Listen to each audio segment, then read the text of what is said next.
Hi, this is Misha, and this is June 28th, and a week ago, the Russian company of Molot was added to the sanctions list, which was started in 2014. So now, virtually no Russian firearms or Russian firearms products are allowed into the country except ammunition. As of right now, ammunition is safe, so no worries there. To kind of recap on what's been happening, in March of 2014, the Obama administration signed an executive order. I believe the number was 13,660. This authorized sanctions against Russia because of its activity in Ukraine and over the Crimea. It was considered to be a destabilizing effect and that Russia was not obeying international law, and so it was decided to sanction multiple Russian companies. The EU also got in on the game, and from March of that year through September, the list was added to and upped and revised. The idea was to sanction any company that was directly contributing to the destabilization of Ukraine, or that was owned by Putin or a close friend or colleague of Putin. To this end, 14 different defense companies, including Kalashnikov Concern, the parent company of Izhmash, formerly Izhevsk, was sanctioned in June 20th of 2014. Also, in addition to Kalashnikov Concern, 6 Russian banks were put on sanction, as were 4 Russian energy companies, and that number was up to 5 later in the year.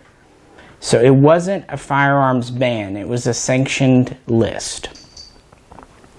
And it was because of Ukraine. So after 2014, no more Izhmash guns were allowed in the country.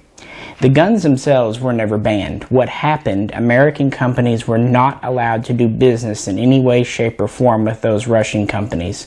So not only could they not buy from them, they could not get blueprints from them, they could not partner with them, and of course American banks weren't allowed to loan money to do business either. So that's why those guns from Kalashnikov Concern disappeared 3 years ago. Well, exactly 3 years later, Molot, who makes the VEPR series, was added to the list. Now, Molot's been in financial trouble for quite some time, but in March of this year, they were basically put up for auction. At first, it looked like no one had purchased them, but now it looks like Kalashnikov Concern may have gained the controlling interest.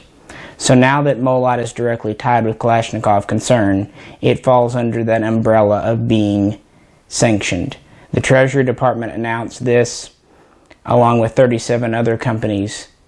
Actually, that morning when I was getting up and showering and shaving and all that stuff, I heard on just the basic news that the sanctions had been increased and 38 companies were added to the list. And even before even looking on the internet to see, I just had a gut feeling Molot was about to be one of them. It's been a pretty close target with its financial trouble. So, Molot guns are no longer coming in as of June 2017. It is possible there is one more final batch already in transit. Guns, if they've already been fully purchased by the U.S. importer or company and are already out of Russian territory, should be allowed in and should be allowed to be sold. Any Molot VEPRs already in the country are perfectly legal. Same with the Izhmash. Now that we know what happened with the Izhmash guns, the Kalashnikov Concern, we can fairly well estimate the VEPR, what's going to happen to them. So I brought out just kind of 4 VEPRs here to talk about briefly. Because if you're going to get a VEPR, you need to do it now, because they will not be around, at least for reasonable prices. This is the basic VEPR rifle. It comes in with a thumbhole stock, slant back receiver.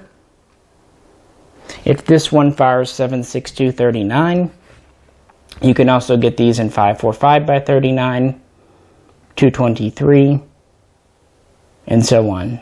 There are some other calibers that they have not imported here that Molot does make overseas. For example, 222 Remington, which is legal in a lot of European nations that 223 is not. This has a 16-inch cold hammer forged barrel. It is chrome lined. It is essentially a cut down RPK barrel. It is a heavy profile. It is threaded 14 millimeter, although there is a cap pinned on. You can take the pin off and unscrew the cap though. There is a plunger here under the front sight base, which is nice. You don't have to worry about installing the plunger. We have a sporter style checkered wood handguard, but you can easily take this off and fit a standard handguard. You would have to replace the gas tube as well. We have an RPK windage and elevation adjustable sight, AK type safety, AK operating system. It's a long stroke 2-lug, Molot semi-only trigger group. And these do feed from double stack but low capacity 10 round magazines.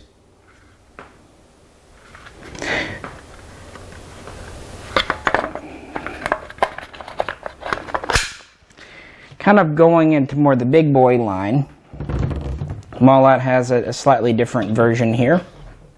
This one is in 7.62-54R. The versions in 308 and 30-06 look very similar. This one has a 23.5 inch barrel. They also offer this with a 20.5 inch, and there were even a very few 27 inch, so very long. We're threaded again. Have the same forearm. Of course, we have a larger bolt worked for the rimmed 7.62-54 cartridge. And most distinctively, this feeds from a single stack 5 round mag. There are also a few single stack 10 round mags, but these come with 5s. So you really could not convert this, at least not easily, to take double stacks. I don't think you could at all. There's not enough room. So whatever you put in these, even if you put a 20 or whatever, it's going to have to be a single stack, just because of the large cartridge. Now those are examples of just unconverted VEPRs as they're imported. These are 100% Russian. Now one of the earlier imports is the VEPR 12 shotgun. And we have a few different videos, as do a lot of people on it, so I'm not going to harp here. They've imported these in a few different versions as well. This fires 12 gauge, 2 3/4 and 3 inch. It is based on the AK operating system. That's a shotgun. We have a chrome lined hammer forged barrel. Of course, it's a smoothbore. It's threaded. This has an MD Arms Russian style bird cage on it. Otherwise, this is pretty well factory. These are the original hand guards, original pistol grip, and the original stock it came with. The reason these were able to come in with pistol grips and standard stocks is in 2011 it was decided by the government that a pistol grip was a sporting feature on a shotgun, even one that's magazine fed like this. So they were able to bring these in first with wood stocks, and later they would bring them in with the folding stock here. They were lightly tack welded on the bottom. They essentially put the weld on after they finished the gun, so the weld wasn't really attached to much of anything. Very stable stock. Has a polymer Picatinny rail on top of the cover, hinge cover. Has RPK style sights. This is probably the version most people are familiar with. They've been bringing these in for quite some time, for about the last 5 years, and there's been a few different importers. And finally, the most recent addition to the VEPR series is this gun here. This is the VEPR FM. Specifically, this is a VEPR FM-47-21. These are brought into the country by FIME. They look like this gun here when they come in, except they're a square back receiver. FIME fixes the stock where it can be folded. They add a US pistol grip as opposed to the thumb hole. RPK type handguards. The rest of the features are still the same. Cold hammer forged. This has a removable muzzle nut. They broke the cap on it and put a nut on. This particular one It's chambered for 7.62 by 39. They also have a gun that's identical looking to this for 5.45 by 39. And they do convert these here either in 7.62 54R or 308, but they still take the standard low cap mags just because of how the mag well is. Not much you can do about that. But these are converted. This is about as close to a military gun as you're likely to find. These also come with 10-round mags, but they will take standard AK mags.